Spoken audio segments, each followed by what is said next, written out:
اچھا حضرت، فضائل اعمال میں لکھا ہے کہ مفسر کے لیے 15 علوم ضروری ہے. مرزا نے اس کے اوپر اعتراض کیا ہے، آپ کیا کہیں گے اس پر؟ جی، اس پر بھی مرزا نے کئی ساری ویڈیوز میں اعتراض بھی کیا اور ہوٹنگ بھی کی، بڑے بڑے بھونڈے انداز میں اس کو اچھالا. مجلس نمبر 100 ہے اس کی، اس میں بھی اس اعتراض کو اس نے یہ اعتراض کیا اور کہتا ہے کہ جی شیخ زکریا رحمۃ اللہ علیہ نے لکھا ہے فضائل اعمال میں کہ مفسر کے لیے 15 علوم ضروری ہیں. وہ پھر 15 علوم شمار کروائے. 15واں جو انہوں نے شمار کروایا نا وہ ہے وہبی علم. مرزا کہتا ہے کہ یہ وہبی علم کی شرط انہوں نے اس لیے لگائی کہ اگر کوئی 14 علوم حاصل کر بھی لے تو بھی ہم کہیں گے کہ نہیں تو مفسر نہیں بن سکتا، تیرے پاس وہبی علم نہیں ہے. یعنی اس طرح اس نے مذاق اڑایا. تو اس اعتراض پر بھی ہمیں کوئی پریشانی نہیں، کیونکہ اس کا جواب خود اس کے گھر میں موجود ہے. جی، اسی کی زبان سے ہم اس کا جواب دیتے ہیں. دیکھیں، یہ تو پکی بات ہے کہ ہر آدمی مفسر نہیں بن سکتا. مرزا کے بقول اس کے، مرزا کہتا ہے میرے لاکھوں شاگرد ہیں. کیا وہ سارے لاکھوں شاگرد قرآن کی تفسیر کر رہے ہیں اور ویڈیو بنوا رہے ہیں؟ مرزا روکتا ہے بھی تم خود نہ بنواؤ کیونکہ تمہیں اتنا تجربہ نہیں ہے. میری اتنی محنت ہے 20 سالہ یا 25 سالہ جتنی بھی ہے، کہتا ہے میں اس مسند پر آیا ہوں تو ایسے نہیں آیا، اس کے پیچھے بڑی محنت ہے.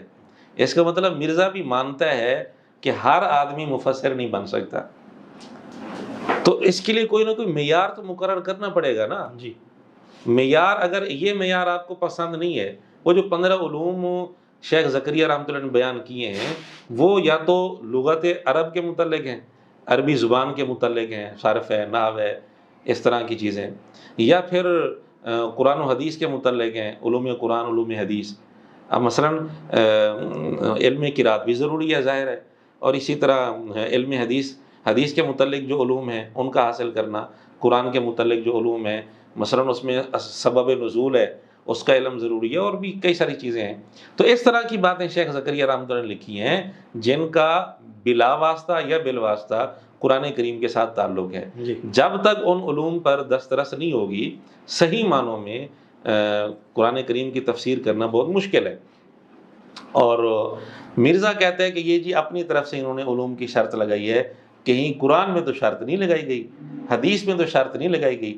ٹھیک ہے، کیا مرزا یہ کہنے کے لیے تیار ہے کہ ہر بندہ قرآن کی تفسیر خود کر سکتا ہے؟ قرآن کریم میں جہاں مشکل مقامات بھی ہیں، جو میراث والی آیات ہیں، مرزا خود کہتا ہے کہ یہ علماء سے جا کر سمجھو. اب ہمارا سوال یہ ہے کہ کن علماء سے جا کر سمجھیں؟ مرزا کے نزدیک ادھر مرزا کہتا ہے کہ ڈگری کی کوئی اوقات ہی نہیں ہے. دیوبندی بریلویوں کی ڈگریوں کی نہیں مانتے، بریلوی دیوبندیوں کی ڈگری نہیں مانتے، دیوبندی بریلوی اہل حدیث کی ڈگری نہیں مانتے، تو ڈگری کی تو اوقات رہی نہیں. جی، مرزا جو کہہ رہا ہے کہ یہ جو قرآن کریم کی مشکل آیات ہیں یہ علماء سے جا کر سمجھو، ہمارا سوال یہ ہے کہ کن علماء سے جا کر سمجھو؟ علماء تو تیرے نزدیک ختم ہو گئے نا، تیرے نزدیک علماء کی کوئی اوقات ہی نہیں رہی. ڈگری کی جب اوقات نہیں ہے تو لوگ کس سے جا کر سمجھے؟ تو مرزا کہے گا کسی سے بھی جا کر سمجھ لو. اس کا مطلب یہ ہے کہ اس ڈگری کی اوقات ہے، وہ خود بھی مانتا ہے، اس کا ضمیر بھی مانتا ہے، لیکن یہ دعویٰ یہ کرتا ہے کہ ڈگری کی اوقات نہیں. بہرحال اس کی باتوں میں اتنا تضاد ہے کہ خود اپنی باتوں میں پھنس جاتا ہے. اب مرزا نے کہا کہ ان علوم کی کوئی ضرورت نہیں، یہ جو شرطیں لکھی ہیں یہ غلط لکھی ہیں. اس کا اپنا پھر کیا معیار ہے؟ جی، ایک اس کی ویڈیو ہے لائیو ملاقات کے نام سے نا، ایک سلسلہ چل رہا ہے شاہد بلال چینل پر.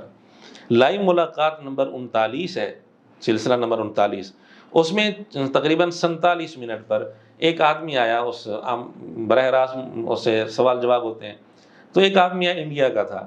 اس نے کہا کہ میری خواہش ہے میں عالمی سطح پر نا دین کی دعوت کا کام کرنا چاہتا ہوں، گلوبل سطح پر. جی، تو مرزا کہتا ہے کہ اس کے لیے تمام علوم پر دسترس ضروری ہے. صحیح. تو فضائل اعمال میں کون سا جرم کیا ہے شیخ زکریا رحمۃ اللہ علیہ نے؟ اگر انہوں نے لکھا ہے 15 علوم میں مہارت ضروری ہے، تو خود کہہ رہا ہے کہ تمام علوم میں پہلے دسترس ہو، پھر تجھے گلوبل سطح پر کام کرنا چاہیے، عالمی سطح پر کام کرنا چاہیے، ورنہ تیرا حق نہیں بنتا۔ یہ تقسیم تجھے، اس تقسیم کا حق کس نے دیا ہے؟ کسی قرآن کی کسی آیت میں ہے یا کسی حدیث میں ہے؟